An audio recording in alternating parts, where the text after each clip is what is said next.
Tonight it's supposed to get down to maybe -4, and I wanted to ask myself one question. Can I, will my sleeping system and me uh, sleep through the night at those sort of temperatures under this tarp? So this is a Rab Sill Tarp 1. Um, it looks kind of weird with grow bags surrounding it, and that's because this is AstroTurf and I can't peg anything down.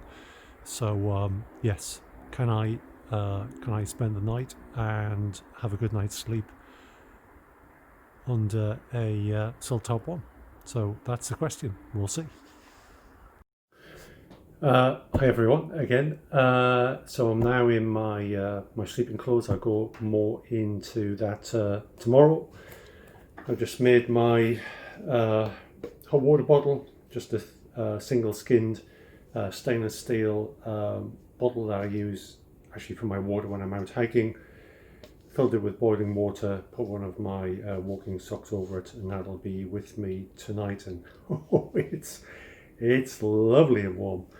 Yeah, we'll see what tonight brings.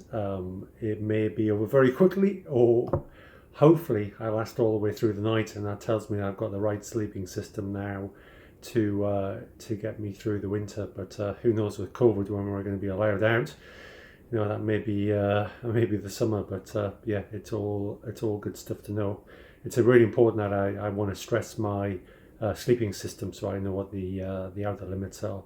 So yeah, I'll come back to you tomorrow morning and fill you in as to how it went, and if the sleeping system worked, I'll walk you through it so you know what I was using. Okay. Well, I mentioned earlier that I had a very nice sleep last night. Extremely warm. Oh my God, was that warm? -4 outside, maybe felt like -5, ice everywhere. Um, I went to bed with a water bottle.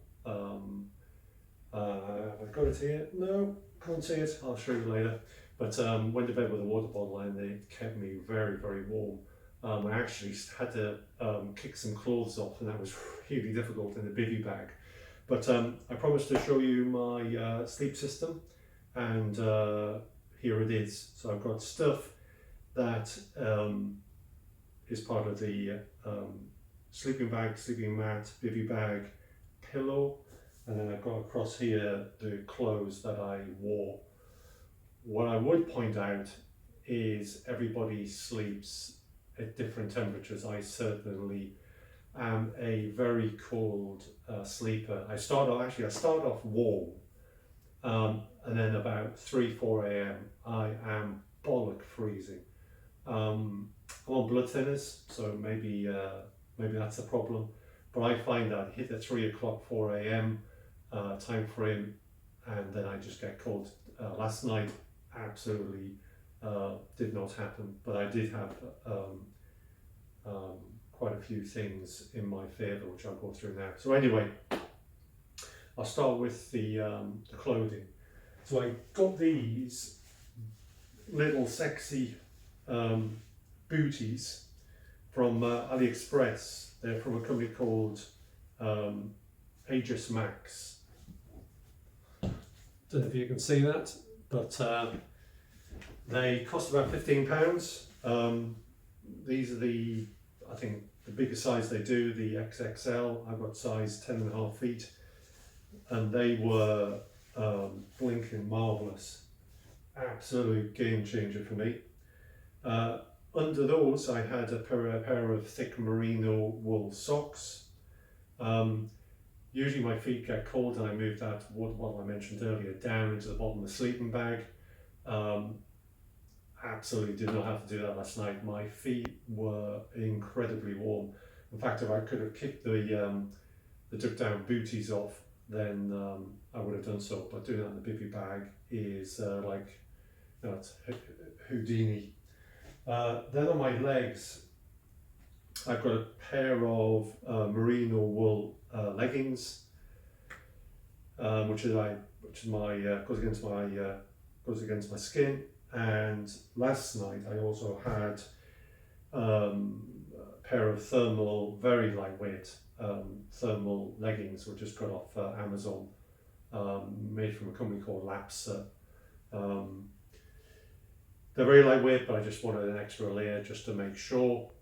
Like I said, about an hour in, I actually had to pull these down to down past my knees to try and cool off. On my body, I've got a merino wool top. It feels maybe like a 260, 300 gram. I've had this for years. I actually used it when I go mountain biking. Brilliant top. Then I've also got on the top of that, I've got a British Army fleece. It's the one that has kind of the extended back, so it keeps your back extra toasty warm. This thing is amazing. It's so warm. It's a very, very close polyester, and when I nip out for a pee in the middle of the night, another cause of the medication I'm on, I have to go for a pee at least 2 or 3 times a night. When I get out and it's windy, this is amazing. You know, I just don't feel the wind coming through at all. So last night, because I was in a bivvy bag and I didn't have it cinched up around my head, I had my head out. I had a merino wool balaclava. I've also got a couple of motorbikes, and I use this under my helmet in the winter. So this is already there. And then for good measure, but I actually ended up not wearing this much of the night because I was just too warm. This is a hood off my Rab duck down jacket. So I just put this over my head, cinched it down, and like I say, I actually rarely had it on. I was actually cooling down using the cold air against my head because I was just so warm in my sleeping system. So that's what I wore. And then for the sleep system itself, now the reason why I actually did this was because I've been a bit cold again around that 2, 3, 4 a.m. Area, and I bought something hopefully to counteract that. It's actually a German military sleeping pad. Got it off eBay. I think it was like £17. It packs down quite small. I think I'll end up putting this in my inside my rucksack rather than strapping it to the outside. And it's like concertina effect. You just unfold it, and then magically, in true Blue Peter fashion, you then have a camping mat. I think when I researched this, it said this adds an R value of like 1.5, 2. So that added quite a bit to my sleeping mat, which is Gorgon Piton, the Thermarest Neo Air X Therm. This thing has an R value of just shy of 7. So 7 plus 1.5, maybe 2. So I'm getting onto an R value of 9. And for me, that was just amazing. Now I see YouTube videos of people who were bragging about sleeping on the ground with a summer quilt. It's -50 outside. That's brag away as much as you want, fill your boots, but that is not me. I just know that I'm flipping miserable at around 3 or 4 a.m. So this, together with the German army mat, just changed my world. Next thing I'll talk about is my pillow. Come here, you little beggar. So this is a Seat to Summit pillow. This thing drives me crazy. It's very compact, very lightweight. But you might as well cover this in Vaseline and put it on top of your mat. This thing just moves around all night. It really starting to cheese me off. Every time I move, ping, turn over, ping, get it comfortable, ping, and then I'm just searching around from it. And to be honest, when I roll over, I just want to go straight back to sleep rather than hunt the bloody pillow. So I now use one of my polyester cycling t-shirts, and I put it over the mat.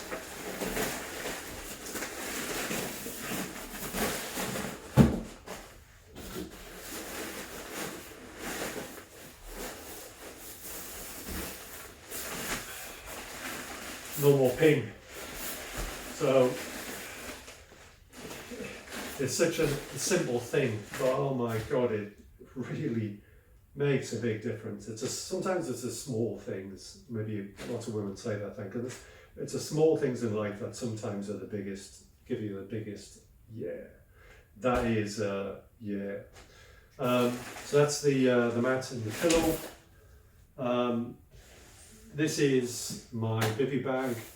Cost me about £30 off of eBay. It's like the mat. It's ex-military. I think this was a grade one. Certainly being used. It's got a name on it somewhere. But it's the British Forces bivvy. This thing is huge. It's absolutely huge. And because I've got the mat which I put inside of here, the Neo Air mat, together with my quilt, which I'll come on for a minute, and all this clothing, I need quite a big bivvy, because the last thing I want to do is compress my duck down on my quilt. If I do that, then obviously I'll lose a lot of the insulation properties. So this bag is very big, and it accommodates me really well, and all my gear. For 30 quid, oh my god, it's flipping brilliant. This thing, being Gore-Tex, it just kicks out moisture. So last night when I got in, I was boiling. Man, I was almost to the point of sweating, almost to the point of getting out and taking layers off. So clearly I was kicking out an awful lot of condensation through the clothes, through the quilt, and then obviously onto the bivvy. And partway through the night, I put my hand between the bivvy and the quilt was bone dry. It started to get a little bit icy on the outside of the bivvy bag, where obviously the condensation coming through was touching the cold air and freezing. But this performed brilliant, really brilliantly. Obviously the last thing you want is a wet sleeping bag or a wet quilt. If you have that, then really, probably game over. So that's the bivvy bag. Last thing is the quilt. I've been camping either with my parents or by myself or with my mates for probably 50 years. And I've just never got on with a sleeping bag. I've used them, of course, because you need to. There were no real alternatives. They're super convenient. I just hate that mummy style effect. If I wanted to be a mummy, I'd live in Egypt. I just don't like the claustrophobic feeling it gives. I don't like waking up in the middle of the night and the whole thing's turned around 90 degrees and the zip is in the wrong place, and then untangling myself. I don't like my feet, not being able to move my feet. They're quite heavy as well. So I was doing some searching maybe about a year ago, and I saw quilts were now the big thing. So I found a company in America called Enlightened Equipment, and bit the bullet, bought a quilt. This is a -12, which probably means it's a comfort rating of maybe -6, and then outer getting towards lower comforts, maybe that's about -12, and then whatever after that. But it's probably a comfortable comfort rating of about -6. So last night was about -4. So I was in that area, but this performed brilliantly. there's an awful lot of down in this. I think they overfill it by 25%. What I like about it is the battles run this way rather than this way. If it's running this way, I think the through the night the down may start to fall towards the edges and make obviously you'd feel that. Whew, I can feel the heat coming off this already. But obviously being a quilt, the back is open. So immediately you save all that weight because it doesn't have a back. On this particular one it has a zip, so you can just, in the summer months when it gets a little bit warm, you just open it up and then it becomes a full quilt. You actually get these straps, and let me zip it back up again, but the way I use this is I put the quilt, I put the knee-aware inside of the quilt, and this is what keeps everything in place.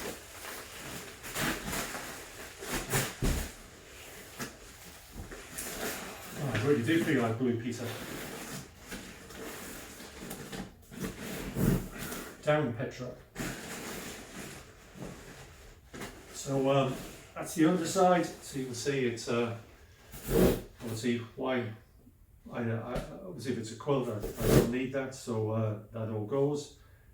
That's what your fit all that gap in, and that's what your sleeping bag looks like. And then I can turn and twist all night. These straps I showed you underneath keep it all in place, and it just feels really good. Obviously downside of a quilt is you don't get a hood, which is the reason why I use my balaclava and at least for some of the night my wrap duck down removable hood. The bottom here you can either leave it open if you want a bit of ventilation, or you can cinch it like this. Kind of has a baffle here. Looks to me like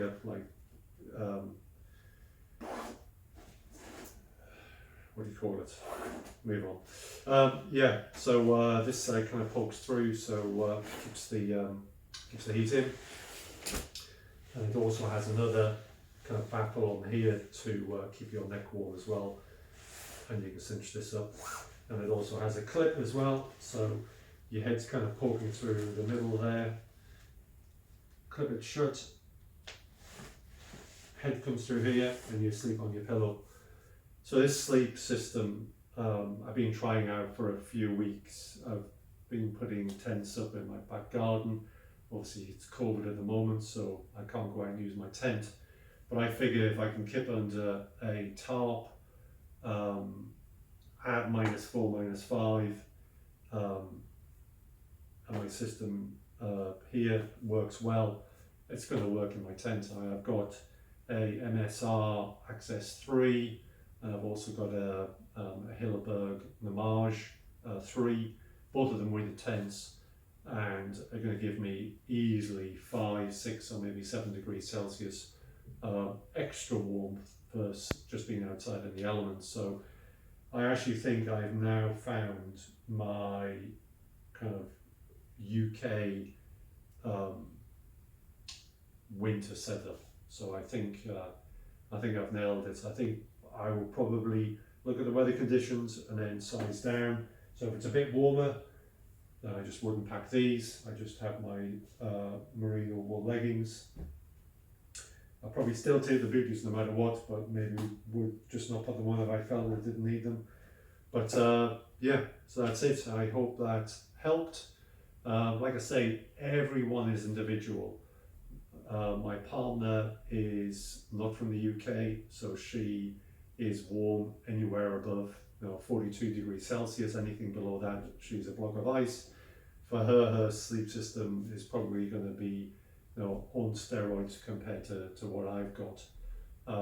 Like I say, I've got medication which just makes me cold. Other people are going to probably fry in what they've got here. In fact, this may be suitable for some people for high latitudes in Scandinavia, but for me this works.